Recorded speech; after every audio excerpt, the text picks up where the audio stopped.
दाढ़ी का पता नहीं, पहले मोछों से पहचान होती थी मर्द है, अब तो मोछें भी खत्म हो गई।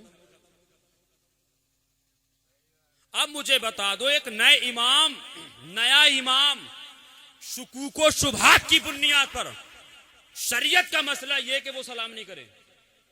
जब कन्फर्म हो जाए कि हाँ ये मुसलमान है, और नया आदमी कैसे बोल देगा भाई अस्सलाम वालेकुम, क्या बता काफिर निकला फिर। और सलाम का मतलब क्या, तुम पर सलामती हो। तो कुफार और मुशरिकीन को सलामती करने का इस्लाम इजाजत ही नहीं देता। तो अब बेचारा नया इमाम अगर किसी ने इसी कंफ्यूजन की बुनियाद पर किसी को सलाम नहीं करा, तो उस बेचारे को 24 घंटे बाद में हुए और सलाम ना करने का फतवा फजर में किसी ने सुना दिया कि। तो आप अपनी खामियों पर गौर क्यों नहीं करते, आप अपनी गलतियों पर कंट्रोल क्यों नहीं करते। ये हमारी और आपकी वो गलतियां हैं जो कि हम हैं तो छोटी जाहिरी तौर पर, लेकिन हम गौर व फिक्र नहीं करते। और हदीस पाक में अल्लाह के रसूल इरशाद फरमाते हैं कि जो पहले सलाम करेगा उसको सवाब ज्यादा मिलेगा, जो पहले सलाम करेगा उसको सवाब ज्यादा मिलेगा। और कयामत के दिन अल्लाह के रसूल सल्लल्लाहु अलैहि वसल्लम की शफाअत के बाद जिसने मैंने अगर आपको पहले सलाम किया है तो जन्नत में भी मैं आपसे पहले ही जाऊंगा। तो अब मैं जो बताने वाला था चंद बातें वो मैं बता चुका हूं। देखिए, शराब खत्म कीजिए, जो खिलाफे शरा काम उनको छोड़िए, सच्चे मुसलमान बनिए, नमाजी बनिए, मैदान के गाजी बनिए, और साहिब इस्तिताअत हो तो काबे का हाजी बनिए। तो इमामों के साथ ये अच्छा हो रहा है, 4000 5000 में कुछ हो जाएगा किसी का। क्यों इमामों का जीना दुश्वार कर देते हैं। इमाम बेचारे सही से अपनी मतलब जो है रोटेशन बना नहीं पाता है, अनपढ़ फतवे पहले दे देते ला करके। आप क्यों ऐसा कर रहे हैं। इमामों को जल्दी बदलने से बहुत बड़ा नुकसान है। आपके बच्चों की तालीम नहीं हो पाती है, आपका नुकसान, आपके बच्चों का नुकसान है। और अगर कोई ऐसी बात है तो भैया बहुत मसले से सुलझाए जाते हैं। इमाम के अंदर अगर कोई शरई खामी है तो आप उनको अकेले में तन्हाई में समझा दो, हजरत ये कमी है, आप इस पर कंट्रोल कीजिए। अगर वो बात खिलाफे शरा है तो इमाम के लिए लाजमी है कि वो उस पर अमल करे और अपनी खता को दूर करे। तो मुझे उम्मीद है कभी है कि अब इमामों के साथ ऐसा मत कीजिएगा, इमामों का भरपूर ख्याल कीजिएगा, इमामों की देखरेख कीजिएगा, अच्छा पहनाइएगा, अच्छा खिलाइएगा। क्योंकि जब मुझे और किसी और इमाम को 4000 5000 की तनख्वाह मिलेगी तो बेचारा ट्यूशन तलाश करेगा। वो प्रोग्राम वालों से बार राब्ता करेगा, नकीम साहब से, आप कोई प्रोग्राम हो तो बताना। सच कह रहा हूं मैं हजरत। अरे भैया तुम्हारे दादा का इंतकाल होगा, 40वां कब है। वो जानता 40वां होगा तो नाशरी पढ़ूंगा, अल्लाह ताला 100-200 रुपए दिलवाई देगा। ट्यूशन पढ़ाऊंगा, महीने पे 1500 मिल ही जाएंगे। प्रोग्राम में जाऊंगा तो 1000-1500 मिल ही जाएंगे। अगर इमाम को इखराजात की हैसियत से मुकम्मल तरीके से 10 या 15 हजार तनख्वाह मिले तो मैं गारंटी लेता हूं कि कोई मस्जिद का इमाम ना 40वें का इंतजार करेगा ना कॉन्फ्रेंस का इंतजार करेगा। और जब भरपूर तनख्वाह मिलेगी तो वो ड्यूटी भी भरपूर तरीके से निभाएगा, खिदमत भी भरपूर तरीके से करेगा।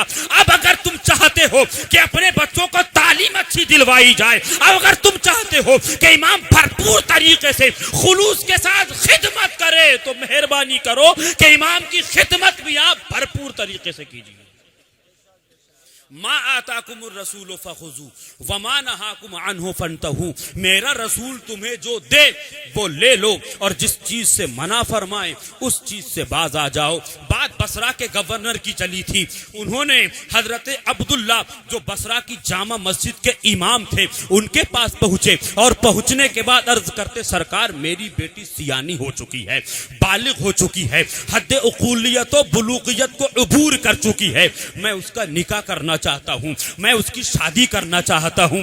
आप बताइए शादी किस तौर तरीके से की जाए। हजरत अब्दुल्ला इरशाद फरमाते हैं, देखिए सामाजिक एतबार से आप इस्लामिक तरीके से अगर शादी करेंगे, इस्लामिक रूलिंग के हिसाब से बेटी का निकाह करेंगे तो अल्लाह खुश हो जाएगा, उसका रसूल खुश हो जाएगा, कदम कदम पे नेकियां मिलेंगी, निकाह में बरकतें होंगी। और यहूदियों, नसरानियों, कुफारों, मुशरिकीन के तौर तरीके पर चले लेंगे तो आपसे आपका रब नाराज हो जाएगा, अल्लाह के रसूल नाराज हो जाएंगे। आपकी मर्जी है, आप जैसे चाहे कीजिएगा। रात को पहुंचे अपने बिस्तर पर, करवटें लेते रहे, यही सोचते रहे कि करूं तो करूं, क्या करूं। अब ये सोच रहे थे कि बसरा का गवर्नर हूं, इतना बड़ा आदमी हूं, वक्त का खलीफा हूं, वक्त का बादशाह हूं, अगर हल्की फुल्की शादी कर दूंगा तो समाज में नाक कट जाएगी। और यही जहनियत हमारी बनी हुई है, यही जहनियत हमारी बनी हुई है। करवटें लेते रहे, सुबह की फज्र की अजान होती है, नमाज पढ़ने पहुंचते हैं और पहुंचने के बाद फैसला करते, सरकार हजरत अब्दुल्ला से कहते हैं, हुजूर मैंने ये फैसला किया है कि मैं अपनी बेटी का निकाह इस्लामिक रूलिंग के हिसाब से करना चाहता हूं, इस्लामिक तौर तरीके से करना चाहता हूं। हजरत अब्दुल्ला रदी अल्लाह ताला इरशाद फरमाते, ठीक है, बड़ी खुशी की बात है, लिहाजा आप अपनी बेटी का इस्लामिक रूलिंग के हिसाब से निकाह कर दीजिए। फिर अर्ज करते, सरकार एक मसला और पूछना है, मैं जिस लड़के से शादी करना चाहता हूं अपनी बेटी की, जहन हाजिर है आपका, क्या क्या देखना है, क्या क्या नहीं देखना है। हजरत अब्दुल्ला ने नबी की हदीस सुनाई, इरशाद फरमाते मेरे आका कि जब किसी को लड़की दो या किसी की लड़की लो तो चार चीजें देखो, चार चीजें देखो, उसका अखलाक देखो, उसका हुस्न जमाल देखो, उसकी दौलत देखो और उसकी दीनदारी देखो। इन चारों चीजों में से नबी इरशाद फरमाते हैं, तुम चाहते हो कि मियाँ बीबी सुकून के साथ रहें, प्यार और मोहब्बत के साथ जिंदगी गुजारें, घर में बहू आए सास का भी हक समझती हो, बाप का भी हक समझती हो। अगर हम और आप चाहें कि घर में जो दुल्हन आने वाली है या जो दुल्हन आएगी वो माँ को, सास को माँ का दर्जा दे, बाप ससुर को बाप का दर्जा दे, देवर को भाई का दर्जा दे, ननद को बहन का दर्जा दे, शौहर को अपने सर का ताज समझे, नबी इरशाद फरमाते हैं अगर तुम चाहते हो कि इस तरीके की सिचुएशन हो तो उस लड़की के अंदर, उस लड़की के माँ बाप के अंदर, उस लड़की के घर वालों के अंदर, उस लड़की के परिवार वालों के अंदर तुम्हें हुस्न जमाल नहीं देखना है, उनकी जमीन और जायदाद नहीं देखना है, उनकी दौलत नहीं देखना है, बल्कि तुम चाहते हो कि दोनों परिवार में प्यार और मोहब्बत के साथ जिंदगी गुजरे तो सिर्फ दीन देखो, दीनदारी कितनी है। क्या फरमाया, क्या फरमाया, जरा एक बार आप बोलेंगे बुलंद आवाज से, दीनदारी। क्योंकि लड़के के अंदर या लड़की के अंदर जब दीनदारी होगी तो खिलाफे शरा काम नहीं होगा, नमाजें नहीं छूटेंगी, रमजान के रोजे नहीं छूटेंगे, चुगली की तरफ कदम नहीं जाएंगे, गीबत का बाजार गर्म नहीं होगा, चोरी डकैती का शुबा भी नहीं हो सकता है। माँ का दर्जा मिलेगा सास को, ससुर का दर्जा मिलेगा, बाप का दर्जा मिलेगा ससुर को। नबी करीम सल्लल्लाहु अलैहि वसल्लम के आशिक सादिक हजरत अब्दुल्ला फरमाते हैं, आपको जिसके यहाँ बेटी देना है आप उसकी दीनदारी देखिए। और ये गवर्नर जो बसरा के गवर्नर हैं, इनकी बेटी का तकवा बताऊं, परहेजगारी बताऊं। तकवा यह था कि उनकी बेटी की तहज्जुद की नमाज तक नहीं छूटती थी। फजर, जोहर, असर, मगरिब, इशा तो बहुत दूर की बात है कि गवर्नर की बेटी तहज्जुद की नमाज नहीं छूटती थी। अर्ज करते मस्जिद के इमाम साहब, मैं चाहता हूं कि जब मेरी बेटी की तहज्जुद की नमाज नहीं छूट रही है तो अल्लाह ताला मेरी बेटी के हक में ऐसा बेटा अता फरमाए, ऐसा शौहर अता फरमाए कि उसकी भी तहज्जुद की नमाज ना छूटती हो। हजरत अब्दुल्ला बयान फरमाते, तो फिर ढूंढो बसरा में, तलाश करो बसरा में कौन है ऐसा शख्स जो पांचों टाइम की नमाजें अदा करने के बाद जिसकी तहज्जुद भी ना छूटती हो।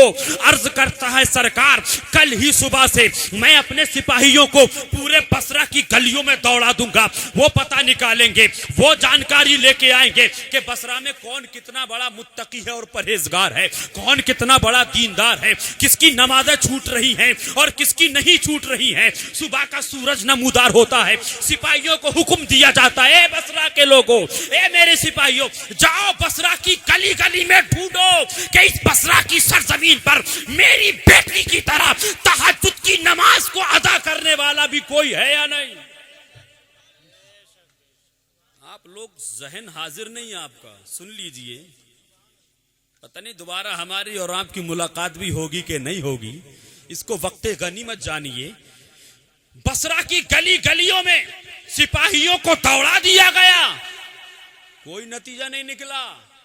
आखिरकार बहुत बड़े बुजुर्ग जो बहुत ज्यादा उम्र दराज हो चुके थे, उनसे किसी ने पूछा, ये जनाब ये बताओ बसरा में सबसे ज्यादा दीनदार कौन है, बसरा में सबसे ज्यादा मुत्तकी और परहेजगार कौन है?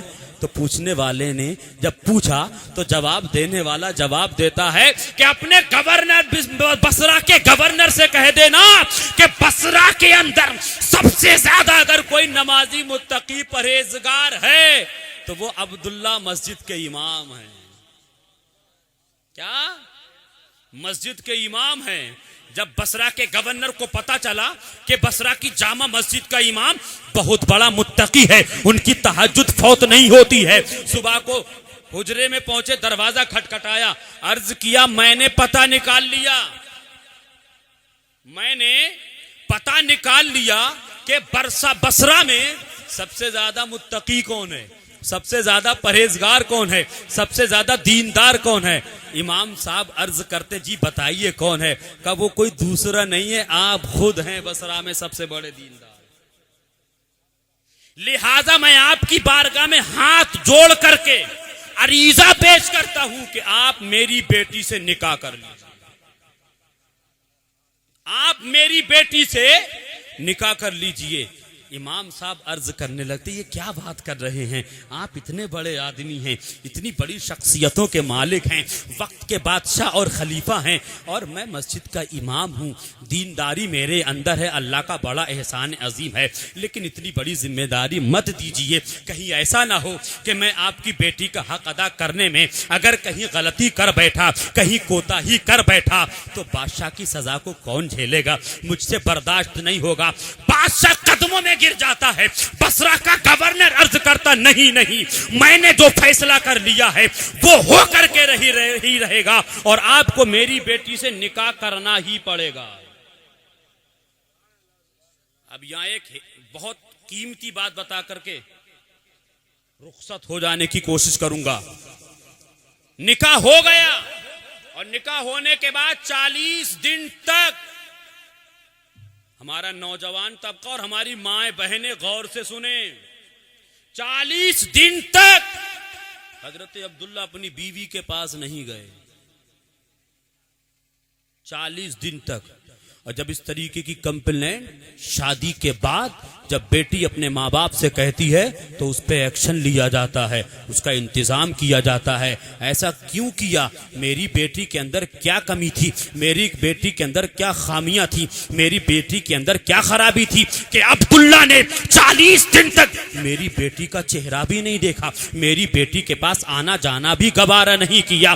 बेटी अपने बाप के घर पहुंची, बसरा का गवर्नर सुनता है, जलाल में आ जाता है, बेटी की कलाई पकड़ता है और हजरत अब्दुल्ला के घर पहुंचने के बाद पूछता है, मैंने तो समझा था कि तू बहुत बड़ा दीनदार है, मैंने तो समझा था कि बसरा में तुझसे बड़ा कोई मुत्तकी नहीं है, लेकिन ये कैसा तेरा तकवा है, ये कैसी तेरी दीनदारी है? बेटी तेरे निकाह में आ चुकी है, मेरी बेटी तुझ पर हलाल हो चुकी है, लेकिन तूने मेरी बेटी को 40 दिन तक नजर उठा के देखना भी गवारा नहीं किया, मेरी बेटी के पास आना भी गवारा नहीं किया। इसकी वजह क्या है ये बता। बसरा के गवर्नर ने गुस्से के आलम में, जाहो जलाल के आलम में जब कहा तो हजरत अब्दुल्ला इरशाद फरमाते, घबराने की जरूरत नहीं है, मुझ पर जाहो जलाल दिखाने की जरूरत नहीं है, मुझ पर गजबनान होने की जरूरत नहीं है। मैंने अपने नफ्स को 40 दिन तक अपनी बीवी से इसलिए दूर रखा था, जहन हाजिर है, बिल्कुल मेन पॉइंट पे आ रहा हूं। मैंने अपने नफ्स को अपनी बीवी से 40 दिन इसलिए दूर रखा था कि शादी ब्याह के मौके पर मैंने जो खाना खाया है, मैंने जो पानी पिया है, मैंने अपना जो पेट भरा है, मेरे जहन में, मेरे कल्ब में, मेरे जिगर में एक शक था कि कहीं ऐसा ना हो कि हराम कमाई का कोई लुकमा मेरे पेट में ना पहुंच गया हो। हराम कमाई का लुकमा अगर मेरे पेट में पहुंच गया तो मेरी आने वाली नस्ल हराम और हलाल का तमीज नहीं करेगी। मैंने अपने नफ्स को मारने के लिए 40 दिन अपनी बीवी से दूर रखा, इसलिए कि नबी इरशाद फरमाते हैं जो हराम कमाई का एक लुकमा खा लेता है उसकी कोई इबादत भी कबूल नहीं होती।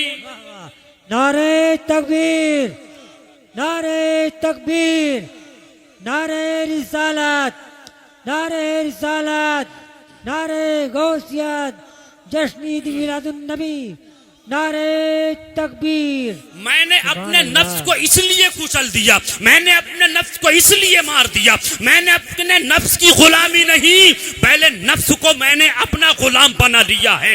अगर मैं हराम लुकमा खा करके अपनी बीवी के पास पहुंच जाता, मुजामियात कर लेता, रब के करम से हमल ठहर जाता और वो जो औलाद पैदा होती तो उस पे हराम और हलाल का इम्तियाज खत्म हो जाता। मैंने तकवे की बुनियाद पर अपने नफ्स को कुचलने के लिए अपनी बीवी को 40 दिन तक अपने दूर रखना तो गवारा किया, मगर हराम लुकमा पेट में चला जाए मैंने ये गवारा नहीं किया। यही वो अब्दुल्ला हैं कि उन्हीं के नुतफे से जो दुनिया में शख्सियत तशरीफ लाती है, उसी को तारीख में, उसी को रिवायतों में दुनिया अब्दुल्ला इब्ने मुबारक के नाम से जानती है। दुनिया अब्दुल्ला इब्ने मुबारक के नाम से जाती है। इसीलिए मैं कहता हूं कि जब बाप अबू साले होता है तो बेटा अब्दुल कादिर जीलानी होता है, जब बाप गयासुद्दीन होता है तो बेटा हिंद का राजा मोइनुद्दीन होता है, जब माँ और बाप मुत्तकी परहेजगार होते हैं तो बाबा फरीदुद्दीन गंजे शकर जैसे बेटे पैदा होते हैं, जब माँ बाप नेक होते हैं तो उनकी औलादे भी नेक साले पैदा होती हैं, जब बाप सैयद अली हलवी होता है तो बेटा जिंदा शामदार पैदा होता है। जब माँ बाप नेक होते हैं, जब माँ बाप मुत्तकी होते हैं, जब माँ बाप परहेजगार होते हैं, तब कहीं जाकर के बेटे अब्दुल कादिर पैदा होते हैं, तब कहीं जाकर के ख्वाजा पैदा होते हैं, तब कहीं जाकर के नईमुद्दीन पैदा होते हैं, तब कहीं जाकर के हमीदुद्दीन नागौरी पैदा होते हैं, तब कहीं जाकर के अलाउद्दीन साबिर कलियरी पैदा होते हैं। माँ बाप जब मुत्तकी परहेजगार होते हैं तब कहीं जाकर के मखदूम अशरफ पैदा होते हैं। माँ बाप जब मुत्तकी पैदा होते हैं तब कहीं जाकर के शाहजी मोहम्मद शेर मियां पैदा होते हैं। माँ बाप जब मुत्तकी होते हैं तब कहीं जाकर के बदायूं के आका और मौला छोटे सरकार बड़े सरकार पैदा होते हैं। जब माँ बाप मुत्तकी और परहेजगार होते हैं तो बेटा आला हजरत होता है, जब माँ बाप मुत्तकी होते हैं तो बेटा मुफ्ती आजम होता है, जब माँ बाप मुत्तकी परहेजगार होते हैं तब बेटा फखरे अजहर ताजुस्सरिया पैदा होता है।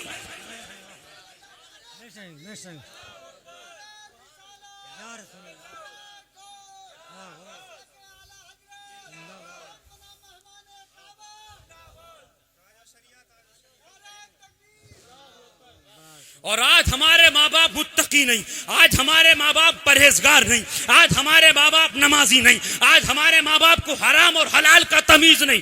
तभी तो घर में गुड्डू पैदा हो रहा है, तभी तो घर में बबलू पैदा हो रहा है, तभी तो घर में चिंटू पैदा हो रहा है, तभी तो घर में पिंटू पैदा हो रहा है। काश आज भी हमारे माँ बाप दीनदार बन जाएं, मुत्तकी और परहेजगार बन जाएं, तो मैं कहता हूं कि बेटा अब्दुल कादिर तो नहीं होगा लेकिन गुलाम अब्दुल कादिर पैदा हो जाएगा। बेटा मोइनुद्दीन तो नहीं होगा लेकिन बेटा गुलाम मोइनुद्दीन पैदा हो जाएगा। तो ये सब कुछ करेगा कौन? ये सब कुछ करेगा कौन? हम और आप करेंगे मेरे भाई, तभी कुछ होगा। आज हालात देख लीजिए, मैं हिंदुस्तान की बात नहीं करता, पूरे वर्ल्ड की बात करता हूं। पूरी दुनिया में आज अगर खून के आंसू कोई कौम रो रही है तो वो कौम मुस्लिम है। आज जो अपना हक मांगने के लिए भिखारियों की तरह दरवाजों पे चक्कर लगा रही है, देश के गद्दारों के दरवाजे पर, वो कोई दूसरी कौम नहीं, कौम मुस्लिम है। आज जिसकी इज्जत को तार तार किया जा रहा है वो कौम मुस्लिम है। आज जिसकी इज्जत और आबरू पर शबखून मारे जा रहे हैं वो कौम मुस्लिम है। लोग कहते हैं हमारा कसूर ये है कि हमारे चेहरे पर दाढ़ी थी इसलिए हमें पकड़ लिया। लोग कहते हैं हमारा कसूर ये है कि हमारे सर पर अमामा और टोपी थी इसलिए हमको गाली दी। लोग कहते हैं कि हमारा कसूर ये है कि हमारा नाम फैज रजा है, हमारा नाम नासिर सुभानी है, हमारा नाम अब्दुल कादिर है इसलिए हमको मारा, टॉर्चर किया। लोग कहते हैं कि हमारा कसूर ये है कि हम मुसलमान हैं, मगर मैं कहता हूं हमारा कसूर ये नहीं कि हम मुसलमान हैं, हमारा कसूर ये है कि हम अल्लाह के नाफरमान हैं, मुस्तफा के नाफरमान हैं, इसलिए सजाएं मिल।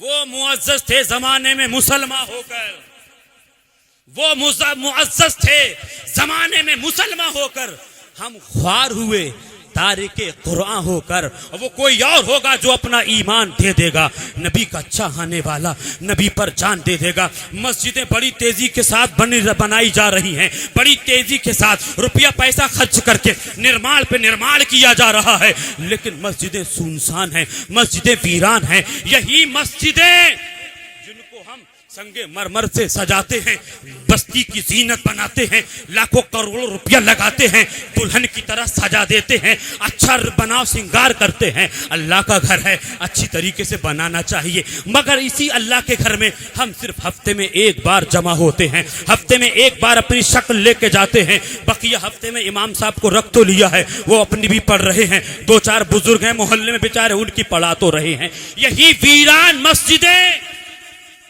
रात की तन्हाई में, यही वीरान मस्जिदें रात की तन्हाई में अल्लाह की बारगाह में अपने दामन को फैला करके अर्ज करती हैं, मेरे मौला गारे की शक्ल में, ईंट की शक्ल में, सरिया और सीमेंट की शक्ल में एक इमारत तो बना दी, एक घर तो बना दिया, तेरा घर तो बना दिया इस कौम ने, लेकिन ये कौम तेरे घर को अपने सजदों से आबाद नहीं कर रही है, ये कौम तेरे पवित्र घर को अपने रुकू से आबाद नहीं कर रही है। खुदा की कसम अल्लाह की बारगाह में ये मस्जिदें रो रो करके गिड़गिड़ा करके दुआएं करती है, परवरदिगारे आलम अगर इस कौम को ये तौफीक नहीं कि अपने सजदों से अल्लाह के घर को आबाद कर दे, मेरे मौला मेरी दुआ है कि तू इस कौम को तबाह कर दे, बर्बाद कर दे।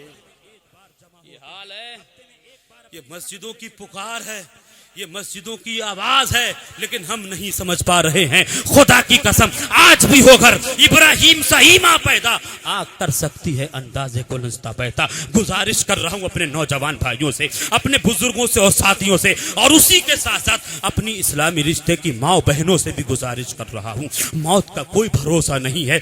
आज मैं बोल रहा हूं, ये जरूरी नहीं कि मैं कल भी बोलूं, ये जरूरी नहीं कि आप कल भी सुने। कोई अपनी जिंदगी का एग्रीमेंट नहीं करा के आया है। इसी नौजवान से पूछा जाता है, जनाब दाढ़ी रखाओगे कि नहीं रखाओगे, नमाजी क्यों नहीं बन जाते, मैदान के गाजी क्यों नहीं बन जाते, सच्चे मुसलमान क्यों नहीं बन जाते, अल्लाह की इबादत क्यों नहीं करते? तो हमारा नौजवान छिट्टे कहे लगाने के अंदाज में कहता, जनाब क्या करेंगे, बुढ़ापे में नमाज पढ़ लेंगे। आखिरी बात क्या कहते हैं, आप भी सुनते होंगे, हंस के नौजवान बोलता है, भाई दाढ़ी रख लेंगे बुढ़ापे में, नमाज पढ़ लेंगे बुढ़ापे में, अभी तो शादी करना है, अभी तो बच्चे भी होंगे, जब हम दादा लकड़ दादा परदादा बन जाएंगे, जब हमारे पैर कब्रों में लटकते होंगे तो चेहरे पर दाढ़ी होगी, सर पर टोपी और अमामा भी हो सकता है, इबादत भी करेंगे, मस्जिद के दरवाजे से आना जाना भी शुरू कर देंगे। मुझे बताओ सीने पे हाथ रख के जो लोग ये कहते हैं कि हम नमाज बुढ़ापे में पढ़ेंगे, दाढ़ी बुढ़ापे में रखेंगे, नमाजी बुढ़ापे पे पढ़ेंगे, दीनदारी की तरफ अपने कदमों को बुढ़ापे में बढ़ाएंगे, उनसे मेरी गुजारिश है कि वो निकाह भी फिर बुढ़ापे में करेंगे। क्या बुढ़ापे में निकाह करने का हुक्म नहीं है? तो भैया निकाह भी बुढ़ापे में करो। जब तुम नमाज बुढ़ापे में पढ़ोगे, दाढ़ी बुढ़ापे में रखोगे, तो निकाह भी बुढ़ापे में करो। ये कोई बात नहीं है मेरे भाई, समझाने की गरज से कह रहा हूं। जो भी वक्त है उसको गनीमत जानिए, जो भी वक्त है उसको अपनी जिंदगी का आखिरी वक्त समझ लीजिए, जिंदगी की आखिरी सांस समझ लीजिए, जिंदगी के आखिरी अय्याम अपना शब व रोज समझ लीजिए। इसी में हमारी और आपकी भलाई और कामयाबी है। बस अल्लाह ताला की मुकद्दस बारगाह में दुआ है कि अल्लाह ताला हमें और आपको तमाम आलम इस्लाम के को, खुश अकीदा मुसलमानों को, हमारे इस्लामी रिश्ते की माँ और बहनों को अल्लाह से डरने की और अल्लाह की इबादत करने की तौफीक नसीब फरमाए। खूब की सैरे चमन फूल चुने शाद रहे, बागवा जाता हूँ गुलशन तेरा आबाद रहे। रहा गुलशन तो फूल खिलते रहेंगे, रही जिंदगी तो इंशाअल्लाह हम और आप मिलते रहेंगे। चलते चलते आला हजरत का पैगाम हर सुन्नी मुसलमान अपने दिल और दिमाग की डायरी में नोट करता हुआ चले। हश्र तक डालेंगे हम पैदाइश मौला की धूम, मिसले फारस नजद के किले गिराते जाएंगे। खाक हो जाए अदू जलकर मगर हम तो रजा, दम में जब तक दम है जिक्र उनका सुनाते जाएंगे। मजहब इस्लाम जिंदाबाद, जिंदाबाद मसलके आला हजरत जिंदाबाद, जश्न शादी खाना आबादी पाइंदाबाद। अस्तगफिरुल्लाह रब्बी मिन कुल्लि ज़म्बिन व अतूबु इलैह। सिद्ध को दिल से कलमे तैयबा पढ़ लीजिए, अशहदु अल्ला इलाहा इल्लल्लाह मुहम्मदुर रसूलुल्लाह सल्लल्लाहु तआला अलैहि वसल्लम व आखिरु दावाना अनिल हम्दुलिल्लाहि रब्बिल आलमीन। अस्सलामु अलैकुम।